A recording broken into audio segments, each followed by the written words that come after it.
18 मार्च 1944 भारत के independence struggle का सबसे बड़ा दिन। यही वो दिन था जब पहली बार भारत के मिलिट्री ने सीधी टक्कर ली ब्रिटिश सोल्जर से। इस दिन बर्मा के रास्ते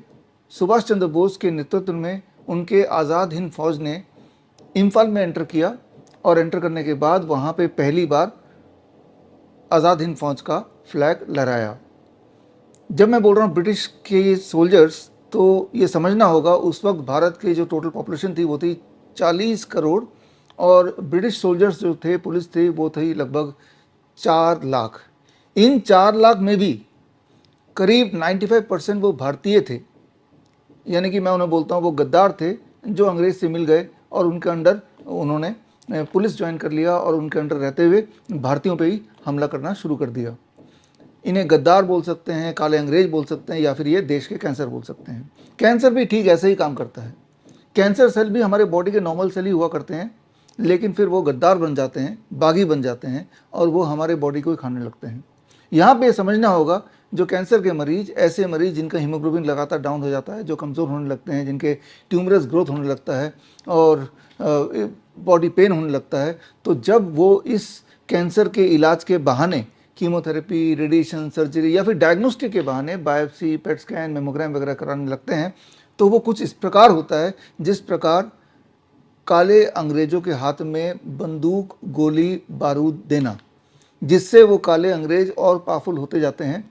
और उनके पास अत्याचार करने के हथियार मिलते जाते हैं। ठीक उसी प्रकार as a patient of cancer जब आप कीमोथेरेपी, रेडिएशन सर्जरी या इम्यूनोथेरेपी कराते हैं तो आप वैसे ही कुछ करते हैं अपने बॉडी के लिए, यानी कि आप अपने कैंसर को ठीक नहीं कर रहे हैं बल्कि कैंसर सेल को और मजबूती दे रहे हैं। इस बात को आपको समझना ही होगा अगर कैंसर को समझना है, कैंसर को हराना है। तो 18 मार्च यानी कल का दिन, 18 मार्च 2025 दोपहर को 12 बजे मैं आपसे जुड़ूंगा लाइव और मेरे साथ होंगे कैंसर वॉरियर्स, ऐसे पेशेंट्स जो कैंसर के मरीज तो थे लेकिन उन्होंने कीमोथेरेपी, रेडिएशन सर्जरी का रास्ता ना लेके उन्होंने बड़ा सिंपल मेथड अप्लाई किया, जैसे fever therapy, DIP diet, circadian clock या पंचकर्मा थेरेपी, और पूरी तरह से बॉडी के अंदर जो काले अंग्रेज या कैंसर सेल्स या बहरूपिया बोल सकते हैं या गद्दार बोल सकते हैं, उन सेल्स को हराया।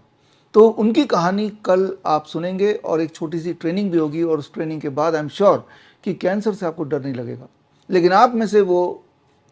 पेशेंट्स या मेरे फॉलोअर्स या मेरे व्यूअर्स जो पूरी डिटेल ट्रेनिंग लेना चाहते हैं, ना केवल सिर्फ कैंसर की, बाकी बीमारियों में भी घर बैठे ही हम अपना इलाज कैसे करें, तो मेरा जो नेक्स्ट बैच है CIM का सर्टिफिकेट इन इंटीग्रेटेड मेडिसिन का 3 महीने का ऑनलाइन कोर्स, जिसमें श्रीधर यूनिवर्सिटी से आपको सर्टिफिकेट मिलता है, इसका नेक्स्ट बैच 23 मार्च से, यानी कि हर संडे को क्लास होती है 9 to 11, 23 मार्च 9 o'clock से शुरू हो रहा है।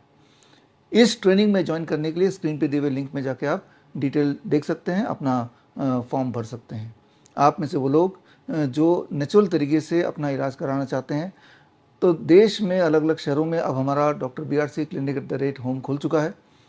स्क्रीन पे दिए हुए लिंक में जाके अपने शहर का डॉक्टर BRC क्लिनिक कहाँ है उसे लोकेट कीजिए और जुड़िए हमारे एक्सपर्ट के साथ। मिलते हैं कल 12 बजे लाइव